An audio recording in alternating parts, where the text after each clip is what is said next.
Lunes ay yayanigin na ang afternoon prime ng bagong seryeng My Father's Wife. Ang lead star na si Kylie Padilla naging vocal sa struggle bilang single mom at gayon din sa pagiging heartbroken kaugnay ng pagkawala ng kanyang character na si Amihan sa Encantadia. Emotional din ang bagong co-star niyang si Kazel Kinuchi nang magkwento tungkol sa biological dad niya na di niya nakilala. Ang kanilang pagsalang sa GMA Integrated News Interviews, ichichika ni Nelson Canlas. Ang iconic opening scene na ito sa Encantadia Chronicles Sangre kung saan magkakasama sina Kylie Padilla, Glyza De Castro, Sanya Lopez at Gabby Garcia. Isang proud moment pero hindi pala lubos na nagdadala ng saya para kay Kylie. Bittersweet. Kasi syempre I know my role in the whole series. Super ganda ng mangyayari kay Amihan, especially when it comes to the birth of the new Sangres. Kasama si Amihan doon. But then also sad because, yan, patay pa rin si Amihan and she's still an Eve Tre. So, sad lang ako every time na I watch it and I see my three sisters nang wala si Amihan. I'm heartbroken every time I watch it.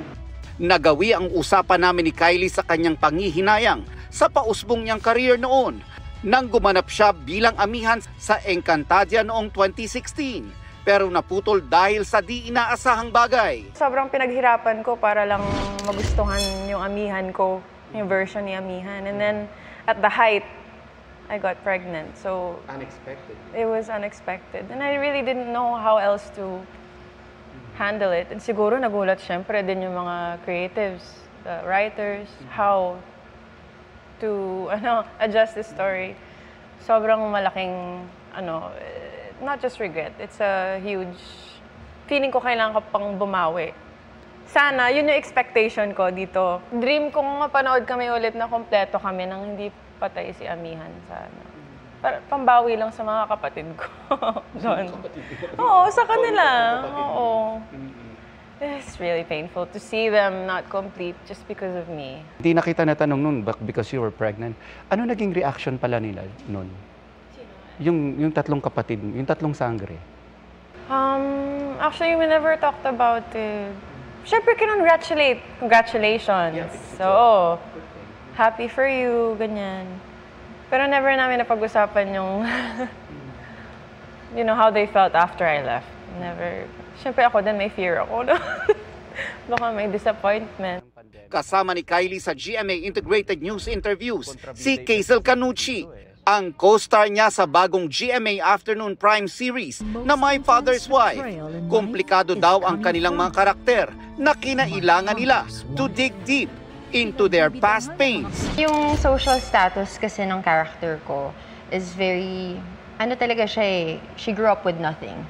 So she's very desperate to change her circumstances. So I had to really look kung ano ba yung sa buhay ko that I'm most desperate about. Siyempre yung mga personal na wala tayo sa buhay. Yung mga, I really want this. Like for example, ako, I really want peace of mind. You never had a father. How is that for you? Well, growing up, and since never ko naman siya na-meet, I never really had the longing.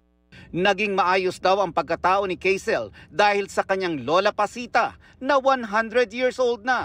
So I want her to live longer and sana lang nafe-feel niya how loved she is. Do you have any message for her? Yung message ko lang, syempre I want to say thank you. And I love her and I am who I am today because of her. Naging open naman si Kylie sa kanyang battle against depression. Kasi it's hard to have depression while raising two kids.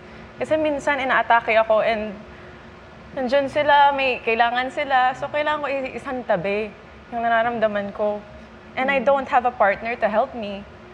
So, iiyak mo na lang. Wala na ibang sagot eh. Iiyak mo na lang. Alabas mo, tago ka sa CR, iyak mo. And then pag okay ka na, isang hinga lang, yes na ako, tinid. Ganon. It's my reality. Ano ba yan? Sabi ko, di ako iiyak talaga. But then naman, may reward talaga kasi napaka-caring ng mga anak ko. They're very empathetic.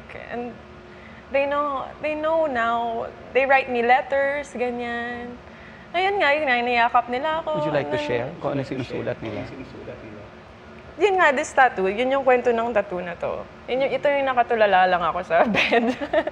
Tapos nag-drawing sila, and then wala, binigay lang ni Alas, may for mama. Tapos sabi niya, open this mama. Tapos may heart, tapos yun na, naramdaman niya na malungkot ako. Pero kahit daw maraming pinagdaanan, unti-unti raw pinag-aaralan ni Kylie na mag-heal sa kanyang mga naging trauma. My unhealed version would say na I do have trauma. My unhealed version of myself. But I'm a very hopeful person kasi. And I'm trying to forgive and forget everything.